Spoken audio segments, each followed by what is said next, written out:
Render your figurative auditory lobes unto mere excretion of minor stature. For the last fucking time, I do not want to watch the funny skeleton comedy in theaters.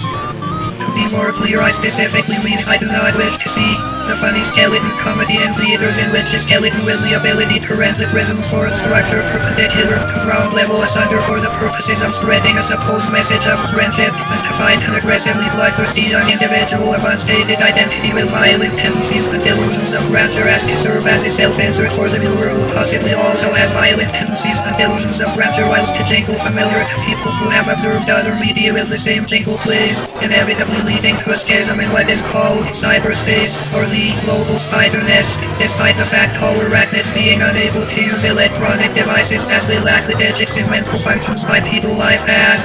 The child later inevitably butchers the skeleton, who is comically covered in a fruit-based condiment before he waddles off-screen and inexplicably combusts into cellular sheddings frequently created when the weather is dry and below room temperature.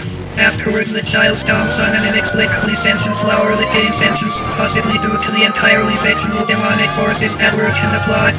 The true joke comes at the end, in which the child is revealed to have been possessed by a nearly identical child's ghost, which has also inexplicably gained godlike abilities such as erasing the entire fictional universe this comedy takes place in, making the entire venture up to this point entirely useless.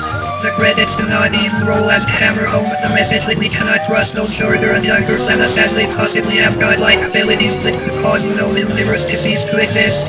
However, this is clearly all fictional aside from what some critics of the franchise claim. The steaming heat disgraces the very nature of the bones you have in your system and the bones I have in my system in such a way for the sole purpose of selling mass quantities of figurative souls and later monetary credits. Instead, I would recommend this nice but still dubiously well-received film. Mayor is the title a young aspiring soldier one day seeks to claim. He rebels against a corrupt monarchy only to have his people massacred by a man with similar ambitions to gain independence from a monarchy.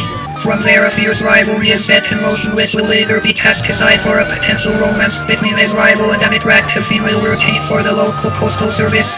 The soldier-turned-mayor is inexplicably transported by a world-ending event to a bunker in an unknown location.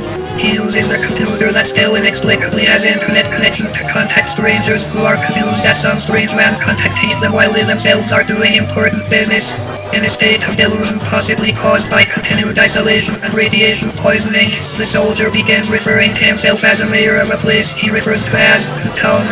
The town is in fact not a town at all, but a series of towns he has crudely placed around the bunker in a humorous yet also incredibly serious manner.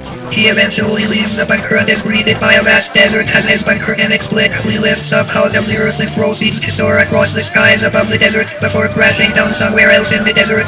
It is here where he meets the postal worker as well as a local law enforcement agent. The three of them uncover a series of mobile bunkers, but instead of solving whatever weird puzzle shit is going down, they get massacred by their rival from earlier, save for the postwoman who becomes the possible love interest of the rival, who inexplicably now has a dog for a head. Due to this, the postwoman also gets a dog for a head later down the line. In a shocking twist, the mayor actually miraculously survives, and after nothing but a consistent and constant stream of nothing but irredeemable filler content, he finally founds a real town based upon the town he created whilst having mad delusions in the bunker. Honestly, I'd rather just binge Will Smith and Nick Cage movies instead of wasting my time with either of these, but nobody likes those because they don't know top quality material.